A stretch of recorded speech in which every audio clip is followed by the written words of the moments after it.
명절 끝날 곧 큰 날에 예수께서 서서 외쳐 이르시되 누구든지 목마르거든 내게로 와서 마시라. 나를 믿는 자는 성경의 이름과 같이 그 배에서 생수의 강이 흘러나오리라 하시니 이는 그를 믿는 자들이 받을 성령을 가리켜 말씀하신 것이라.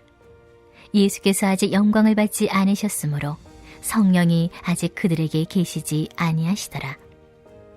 이 말씀을 들은 무리 중에서 어떤 사람은 이 사람이 참으로 그 선지자라 하며 어떤 사람은 그리스도라 하며 어떤 이들은 그리스도가 어찌 갈릴리에서 나오겠느냐. 성경에 이르기를 그리스도는 다윗의 씨로 또 다윗이 살던 마을 베들레헴에서 나오리라 하지 아니하였느냐 하며 예수로 말미암아 무리 중에서 쟁론이 되니 그 중에는 그를 잡고자 하는 자들도 있으나 손을 대는 자가 없었더라. 아래 사람들이 대제사장들과 바리새인들에게로 오니 그들이 묻되 어찌하여 잡아오지 아니하였느냐.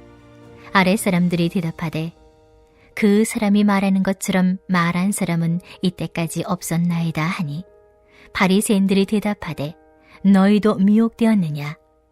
당국자들이나 바리새인 중에 그를 믿는 자가 있느냐. 율법을 알지 못하는 이 무리는 저주를 받은 자로다. 그 중에 한 사람 곧 전에 예수께 왔던 니고데모가 그들에게 말하되 우리 율법은 사람의 말을 듣고 그 행한 것을 알기 전에 심판하느냐. 그들이 대답하여 이르되 너도 갈릴리에서 왔느냐. 찾아보라. 갈릴리에서는 선지자가 나지 못하느니라 하였더라. 샬롬. 선물로 열어주신 이 하루도 주님과 동행하며 허락된 삶의 자리마다 행복한 믿음의 여정 이어가시기를 우리 주님의 이름으로 축복합니다. 요한복음의 말씀을 묵상하면서 새해의 하루하루를 열어가고 있습니다. 예수님께서는 요한복음 6장에서 무엇을 먹을까 걱정하는 무리에게 바로 자기 자신을 생명의 떡으로 소개해 주셨습니다. 그리고 오늘 본문에서는 무엇을 마실까 염려하는 무리에게 생수의 강물, 즉 성령에 대해서 소개하십니다. 명절 끝날, 곧 큰 날이라고 하는 것은 초막절의 마지막 날을 의미하는데 성회로 모이는 8일째를 가리킵니다. 유대인들은 조상들이 광야에서 초막을 치고 지냈던 것을 기념하여서 초막을 치고 또 그곳에서 하나님의 은혜를 감사로 고백하며 또 생활했습니다. 또 7일 동안 실로암 못에서 떠온 물을 성전의 제단에 붓는 그 예식을 통해서 우리에게 비를 내려주시고 또 풍성한 것을 공급해 주시는 하나님의 은혜에 감사하는 의식을 행했던 것입니다. 그런데 성회로 모인 제8일에 예수님은 생수의 강에 대해 말씀을 선포하셨던 것입니다. 실로암 못을 대체하는 성령의 생수를 말씀하시면서 새로운 시대의 도래를, 즉 하나님 나라의 시대의 도래를 선포하셨던 것입니다. 예수님은 누구든지 내게로 와서 마시라 라고 우리를 초청하시면서 성령님과 또 우리 사이에 존재하는 그 장애물을 완전히 제거해 주셨습니다. 성령님은 우리가 영적으로 공허함과 또 갈급함을 느낄 때 언제든 만날 수 있는 친구가 되어주시는 분입니다.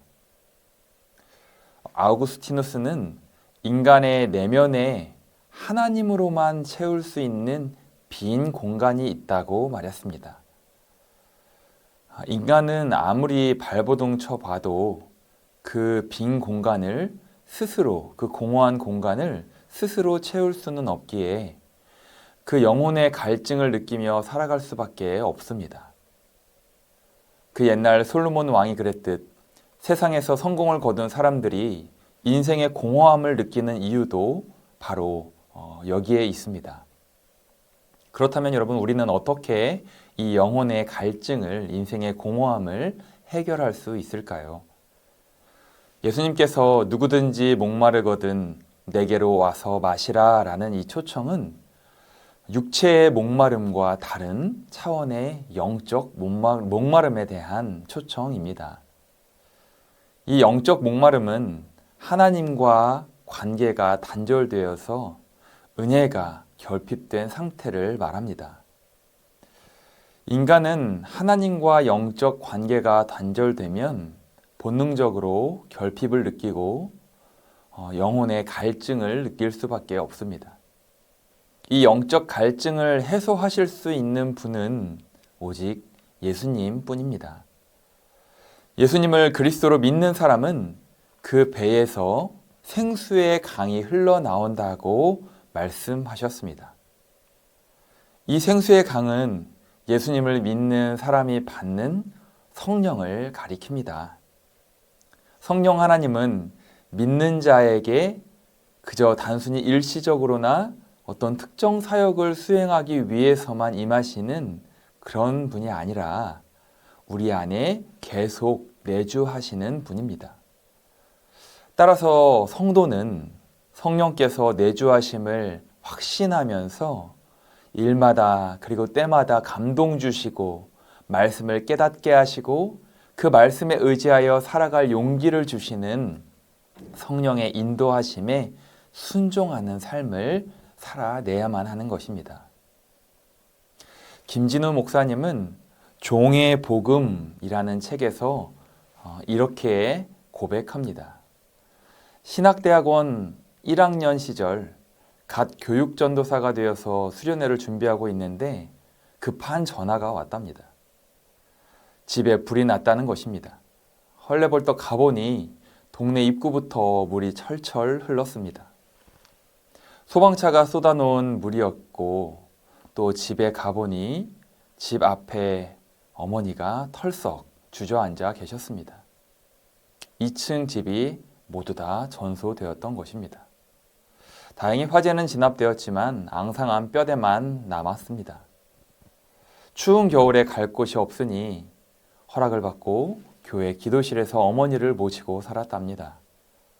그런데 그때 하나님께 기도하다가 그 마음에 감동으로 받은 말씀이 바로 신명기 8장 3절의 말씀이었답니다. 너를 낮추시며 너를 줄이게 하시며 또 너도 알지 못하며 내 조상들도 알지 못하던 만나를 너에게 먹이신 것은 사람이 떡으로만 사는 것이 아니요 여호와의 입에서 나오는 모든 말씀으로 사는 줄을 내가 알게 하려 하심이니라. 아멘.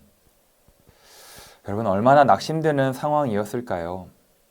그러나 그 목사님은 기도 중에 이 말씀을 받고 난 후에 화재 사건이 더 이상 목사님을 어렵게 하지 않았다고 고백합니다. 그의 삶을 인도하는 것은 하나님의 말씀이라고 고백하면서 그 말씀이 자신을 살릴 것이라는 그 믿음이 생겼다라고 합니다. 사랑하는 여러분, 인생에서 만나는 크고 작은 풍랑은 언제나 불어오기 마련입니다. 그래서 인생의 허무함과 공허함을 느끼기도 하지요. 이 영적 목마름을 경험하는 것입니다. 화재가 나도 깨닫지 못하면 소용이 없습니다. 평상시에 하나님의 말씀을 듣고 그 말씀에 감동 주시고 깨닫게 하시는 대로 돌이키는 인생이 되어야 합니다.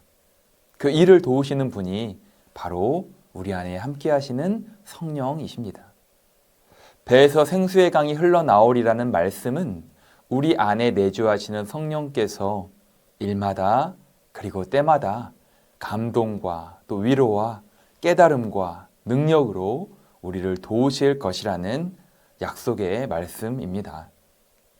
하나님께서는 우리의 노후를 설계하셨을 뿐만 아니라 또 사후의 설계까지 준비해 놓으셨습니다. 성령께서 그 걸음걸음을 함께 하시면서 구원받은 백성들을 끝까지 견인해 가시는 것입니다. 선물로 열어주신 이 하루도 이 믿음으로 그저 불에 타 없어질 것들을 붙잡고 사는 그런 연약한 인생이 아니라 영적 목마름을 해결해 주실 그 성령의 인도하심을 오롯이 따라가는 인생 되기를 주님의 이름으로 간절히 축원합니다. 우리 이 시간 말씀을 기억하며 함께 기도하기 원합니다. 첫 번째로 기도할 제목은 영적 목마름을 해결해 주실 성령의 인도함을 오롯이 따라가는, 순종하며 따라가는 인생 되게 하옵소서. 두 번째 기도 제목은 설 명절을 맞아 이동하는 걸음걸음들을 지키시고 성령으로 충만한 은혜의 시간 되게 하여 주옵소서. 우리 함께 기도하겠습니다.